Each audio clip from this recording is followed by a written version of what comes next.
Hello there, Alaskans, wherever you are. Welcome to the Must Read Alaska Show. Coming to you from somewhere in Alaska. This is the place where we talk about, you guessed it, Alaska.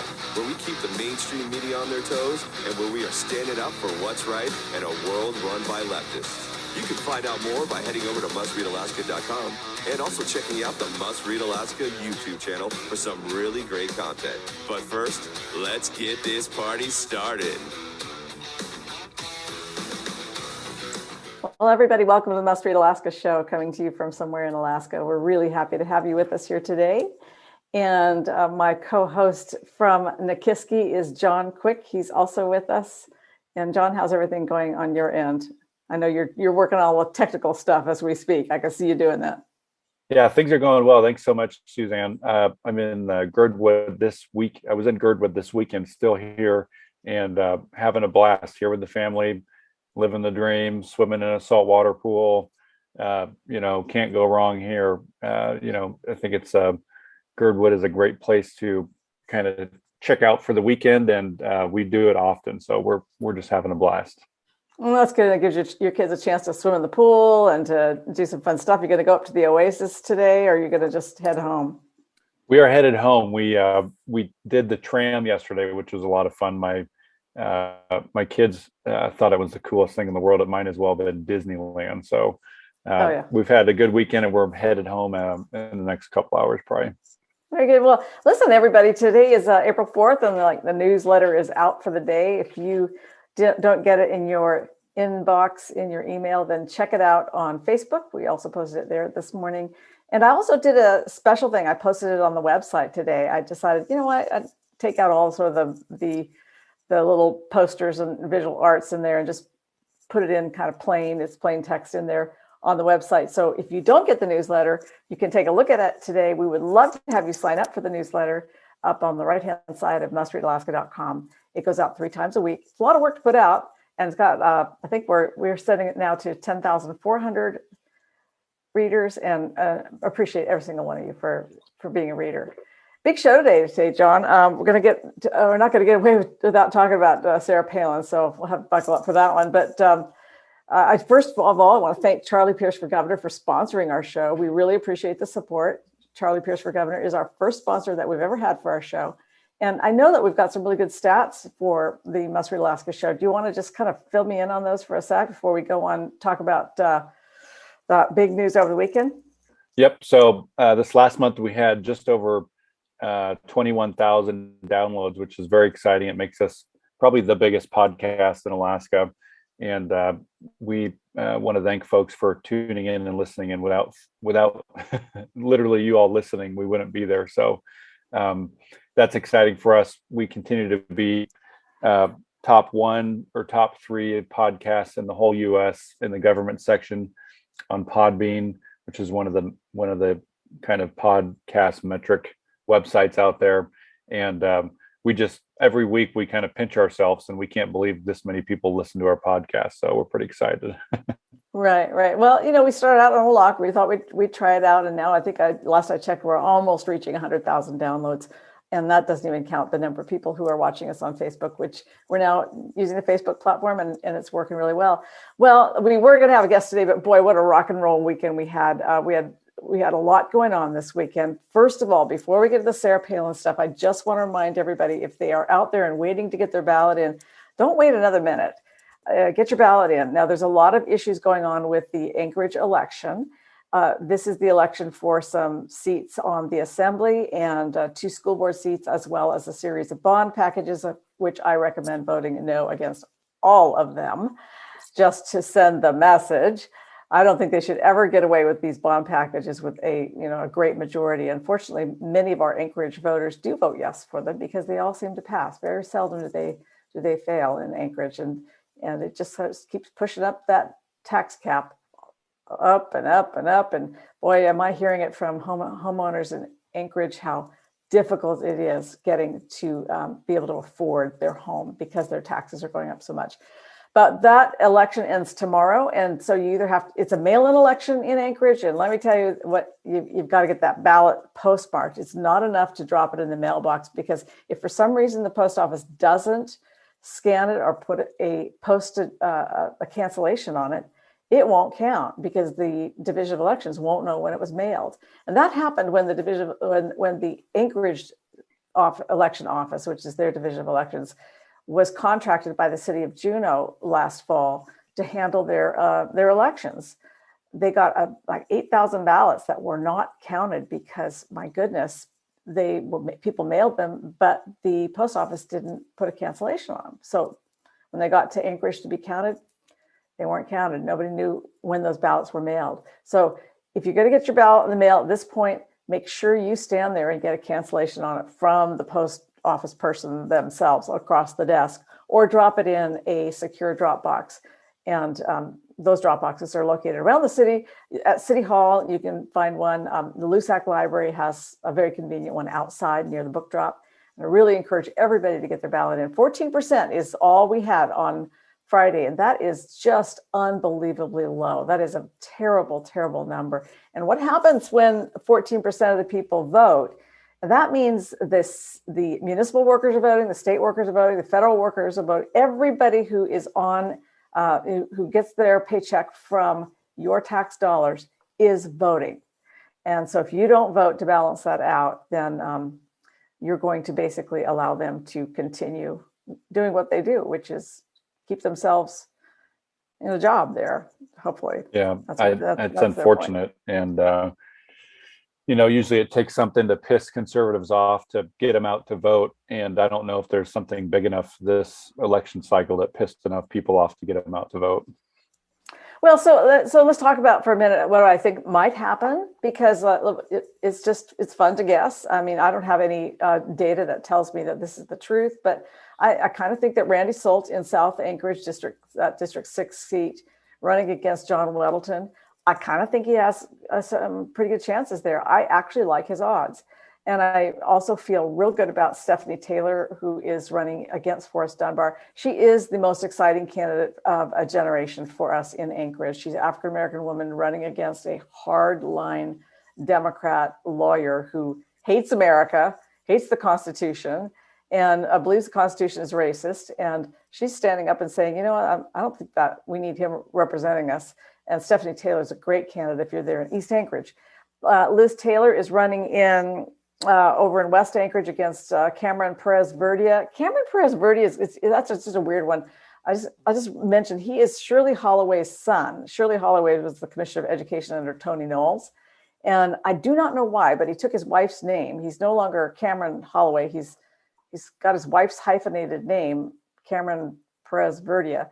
And he's another real hard leftist on the assembly. And Liz Vasquez would make a tremendous assemblywoman. She's a very skilled lawyer. She's from Puerto Rico, has a lot of hardship in her background that she overcame, but is a really solid conservative, and would really like to see her there as well. Kathy Hensley is running against Meg Zalatel, sort of the Wicked Witch of Midtown, who really is kind of double dipping. She's not only an assemblywoman, but John, she also now is running the homeless industrial complex for Anchorage. So she's got herself all kinds of conflicted there. And Kathy Hensley is a marvelous candidate. And if she doesn't win this seat, and I think she's got an uphill battle because it's a real liberal district. That's just the way it is. I really hope that we can find something else for her to run for, because I think she's one of our best candidates. She's so smart. Yeah, it's just astounding to me that somebody like Meg can get a job like that, and they could care less, the other team, if there's a conflict.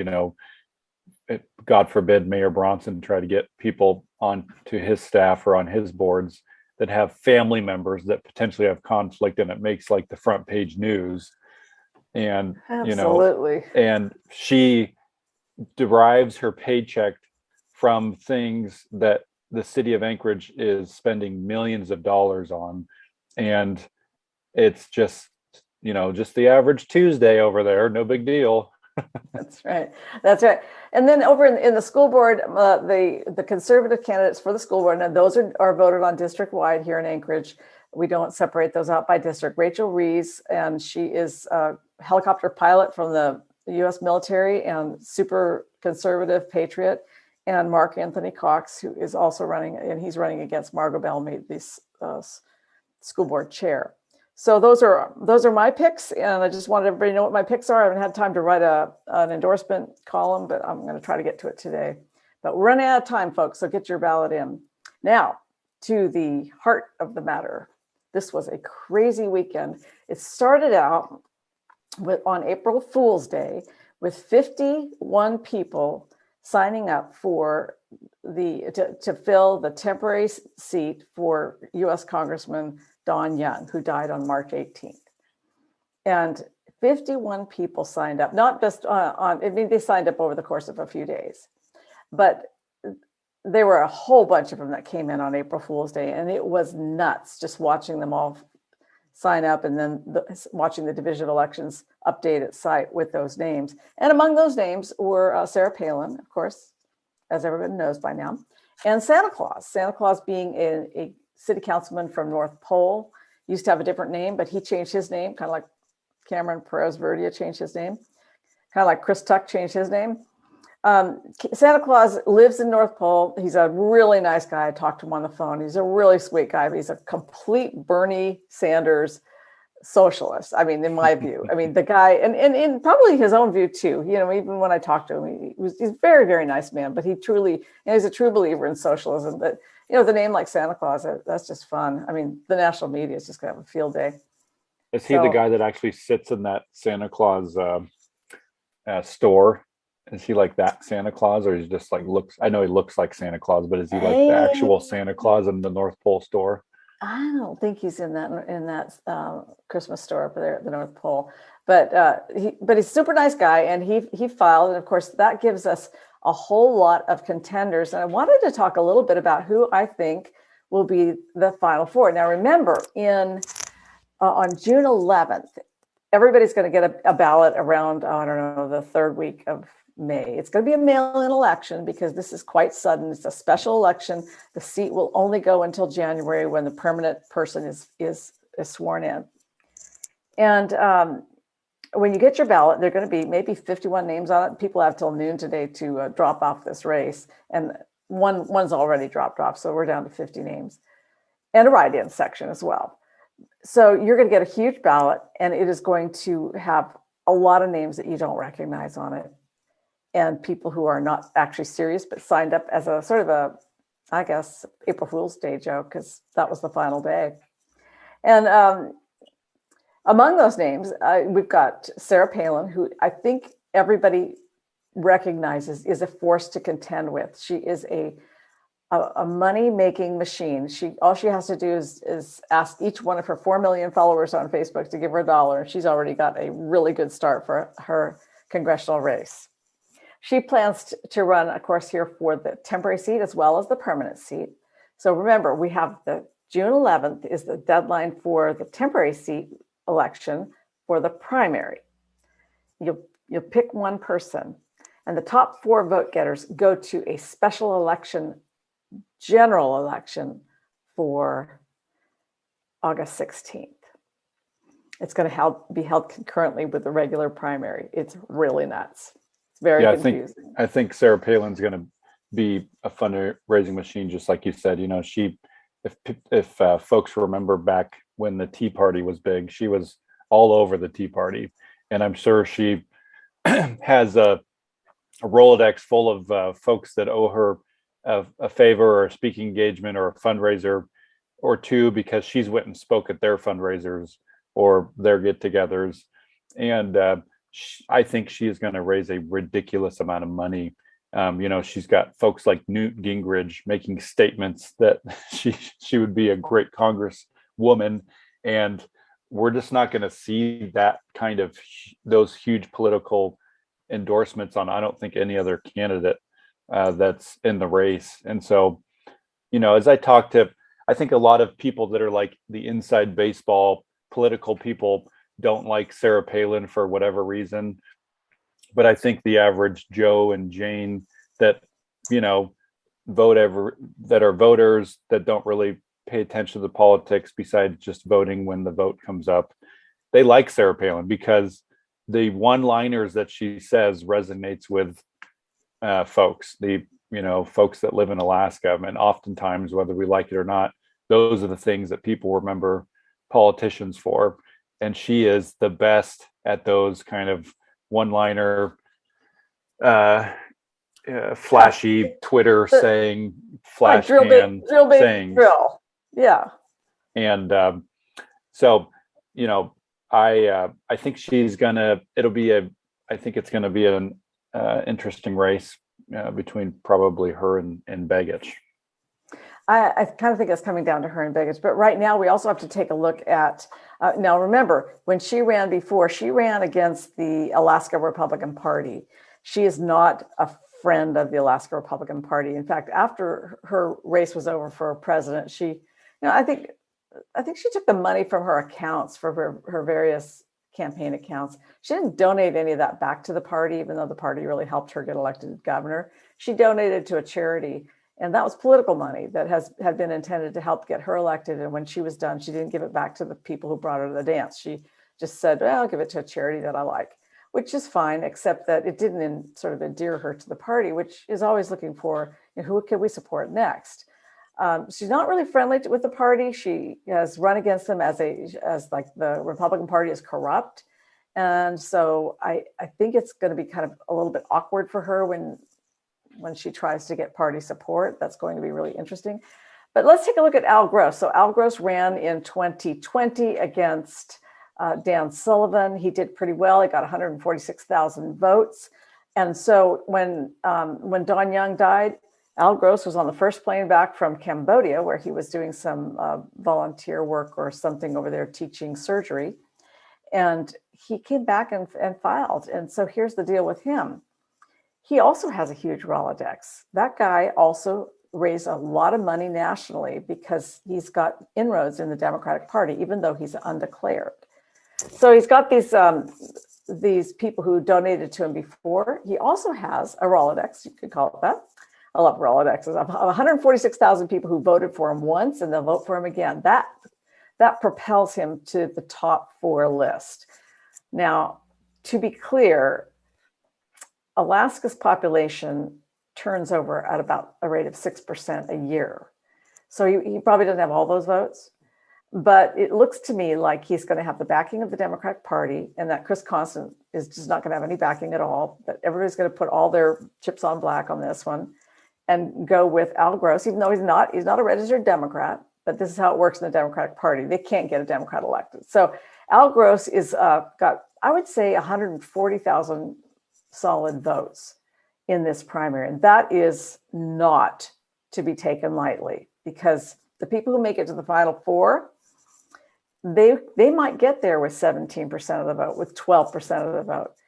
And also, to be clear, most primaries are dominated by supervoters who take this as a sacred mission to vote. I mean, it's their duty, they're patriots, they vote. These are the people who vote all the time. They're the ones who vote in the primaries. This time, everybody and their dog is getting a ballot.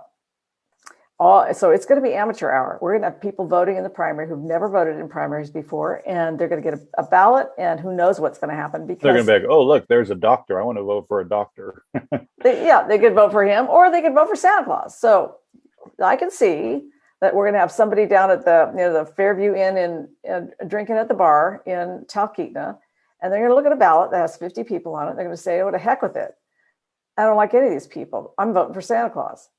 So that's the Santa Claus vote right there, is the person who doesn't typically vote in a primary and really is not paying attention to politics very much, but just is kind of the to heck with all of you in politics vote. And we got a lot of those in Alaska. A lot of people who just say, all those politicians are corrupt. I'm going with Santa Claus. And besides, Santa Claus, he's only going to go for the temporary seat. He said he wouldn't go for the permanent seat. So some people will say, I'm going with him because that's kind of a pure thing. He only wants to hold the seat temporarily.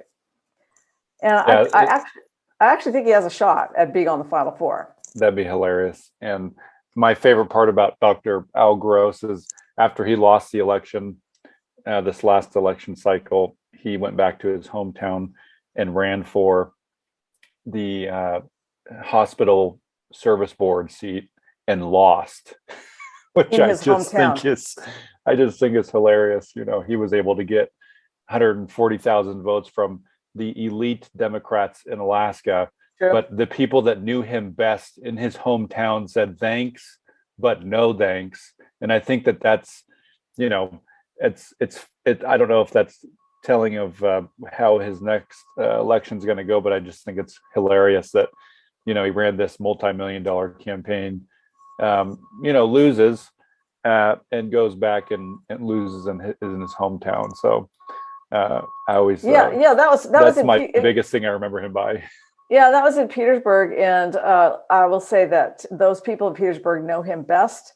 There are a lot of stories out of Petersburg about Al Gross, and a lot of them never came out in the last election because, well, I guess because the Dan Sullivan campaign was just really, really decent about it, and they just decided that they were just going to leave that all alone. But yeah, you never know when that stuff will come out. So then you come down to what I think is our fourth candidate for that. I actually think that it's between Sarah Palin and Nick Begich. Nick Begich has been running since October, I don't know, the third week of October. And he has a pretty good tribe. In fact, today I noticed that Rhonda Boyles put her endorsement behind him. Rhonda Boyles is she's the treasurer of the Alaska Republican Party. She is the former co-chair of the Don Young campaign with Nick Begich. Last go around in 2020, she was the co-chair with Nick Begich for Don Young's campaign. And now she is endorsing Nick Begich, as well as a lot of other people. Perry Green endorsed over the weekend. And the list of very influential political people around the state and people who are influential in communities, just a huge list. He's got well over 150 major endorsements at this point. Now, he's not going to be able to raise the money that Sarah can raise. Sarah can raise $4 million overnight. Nick's got like $1 million right now in his bank account for this race. I mean, it's going to be really tough, but I hear that Al Gross has 500,000. I think he will be able to raise a lot more. Anyway, I believe those are the final four that will go to the ballot in August. But remains to be seen. There's a lot more on that list. There's the Andrew Halcrows, there's John Coghill, there's Tara Sweeney, who's actually put together a pretty good organization. But nobody has the huge star power as Sarah Palin. She's got Corey Lewandowski working on her campaign with her. He's from the Trump world. She's got like 18 people working on her campaign already. And I love it, 18 people. And Nick has one. Nick Begich has one person. So it's like, wow, okay, that's impressive, right? Yeah, I think there's going to be almost if you kind of looked at it from the inside, different strategies. Sarah Palin could probably care less about the Republican Party of Alaska helping her, endorsing her. She probably gives them the two middle finger, yeah, and says thanks but no thanks, because she can show up to a meeting and get 10 times the amount of people that they would create a meeting and spend 6 months planning. She would drop her name on Facebook, says I'm going to be here, and 200 people will show up. And so where Nick Begich is going to be very, very more strategic, and he's going to go after endorsements of real Alaskans that matter. Sarah Palin's going to get a bunch of very high up, Trumps and Newt Gingriches and those kinds of folks. Yeah, Nikki Haley this weekend. And Nikki Haley. And I think you're going to see Nick Begich just pounding the pavement with talking to real folks on the ground in Alaska. And it'll be interesting to see how it plays out, because I think Sarah has the shot of possibly getting maybe folks that are conservative that don't really vote that much, because they only show up when like a Donald Trump's on the ballot, or something huge is on the ballot, and then they go back and they live in the woods. Sarah Palin has got the charisma to bring those people out of the woods. And interestingly enough, if she makes it to the final four in August, which I think she will have a very strong influence on sort of how things go down ballot. If she pulls out a lot of Republicans because of her name, they will vote Republican down ballot typically. If the same may be true for the Democrats, maybe they'll see Sarah Palin and it'll motivate them to go and vote. So that's going to be a factor that we're going to be talking about for weeks and weeks to come, and it'll be interesting. I don't know about Sarah Palin. She's an enigma wrapped in a mystery, John. Yeah, I think being in none of us will know what it's like to be the vice presidential candidate, and the stress that comes with that, and the media literally wanting to destroy you.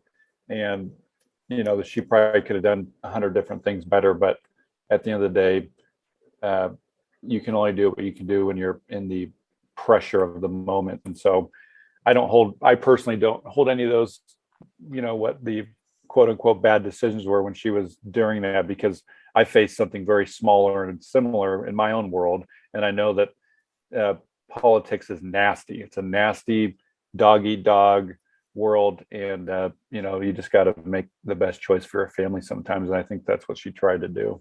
Yeah, I agree with that.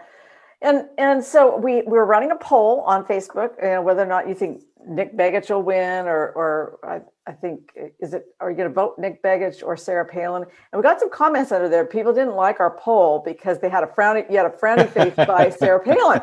So they said that was biased. So I think we should do another poll, and we should try to figure out if there's another emoji people can use. I think one of the problems we have with those polls, we used to be able to do polls on Facebook, and then they dismantled that feature. So now we kind of have to do thumbs up and frowny face, or thumbs up, and maybe you could do a little care heart person, and that little care, I don't want to use a heart, but something else besides the frowny face, because people were thinking that we were trying to bias it. And the reality is that we have very few emojis that we can sort of choose from.